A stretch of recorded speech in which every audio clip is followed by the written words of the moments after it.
Welcome to my channel. চিকিৎসা বিজ্ঞানে রোগ নির্ণয়ের জন্য অতি পরিচিত একটি পরীক্ষা হচ্ছে আল্ট্রাসোনোগ্রাফি।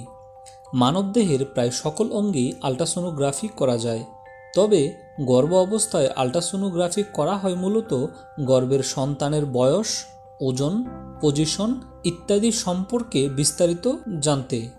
কিন্তু আল্ট্রাসোনোগ্রাফি রিপোর্ট দেখে অনেক ক্ষেত্রেই আমরা তো কিছু বুঝতেই পারি না। এছাড়া ultrasonography report line by line ধরে কেউ বুঝিয়ে দেবে না। তো আজকের ভিডিওতে আমি আপনাদেরকে গর্ভ অবস্থার ultrasonography report line by line ধরে বুঝিয়ে দেব।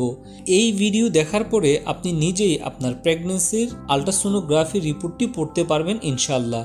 তো চলুন শুরু করা যাক। গর্ভ অবস্থায় আল্ট্রাসোনোগ্রাফি করার জন্য একজন চিকিৎসক আপনাকে সংক্ষিপ্তভাবে ইউএসজি অফ পিপি লিখে দিবেন। এর মানে হচ্ছে আল্ট্রাসোনোগ্রাফি অফ প্রেগন্যান্সি প্রোফাইল। আপনি আল্ট্রা করে নিয়ে আসলেন। এবার আপনার হাতে রিপোর্টের দুইটা অংশ পাবেন। একটি হচ্ছে কম্পিউটার প্রিন্টেড কাগজ, আরেকটি হচ্ছে ছবির মতো কালো কালো কিছু অংশ, অনেকটা ছবির নেগেটিভ অংশের মতো। এই কালো ছবির মতো অংশগুলো দেখে আমাদের বোঝার তেমন কিছু নেই। আমরা রিপোর্ট নিয়ে বিস্তারিত আলোচনা করব। রিপোর্টের তিনটি পার্ট থাকে। প্রথম অংশে থাকে রোগীর তথ্য, দ্বিতীয় অংশে আল্ট্রাসোনোগ্রাফি করতে গিয়ে যা যা পাওয়া গিয়েছে তার বিস্তারিত, তৃতীয় অংশে সোনোলজিস্টের মতামত, অর্থাৎ আল্ট্রাসোনোগ্রাফিটি স্বাভাবিক নাকি অস্বাভাবিক বা কোনো পরামর্শ থাকলে এখানে লেখা থাকে। ওকে, এবার আমরা রিপোর্টের দ্বিতীয় অংশ নিয়ে আলোচনা শুরু করব। প্রথমেই লেখা আছে এলএমপি। এর পূর্ণ রূপ হচ্ছে লাস্ট মেনস্ট্রুয়াল পিরিয়ড, অর্থাৎ আপনার শেষ কবে মাসিক হয়েছে সেই তারিখটা এখানে লেখা আছে। রিপোর্টে প্রথমেই লেখা আছে number of fetus, single live.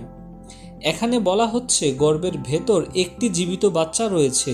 যদি যমজ বাচ্চা হতো তাহলে এখানে কিন্তু টুইন লেখা থাকতো। তারপর লেখা আছে প্রেজেন্টেশন।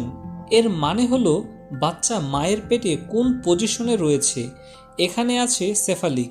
সেফালিক হচ্ছে নর্মাল পজিশন। সেফালিক প্রেজেন্টেশনে মাথা নিচের দিকে, পা উপরের দিকে থাকবে।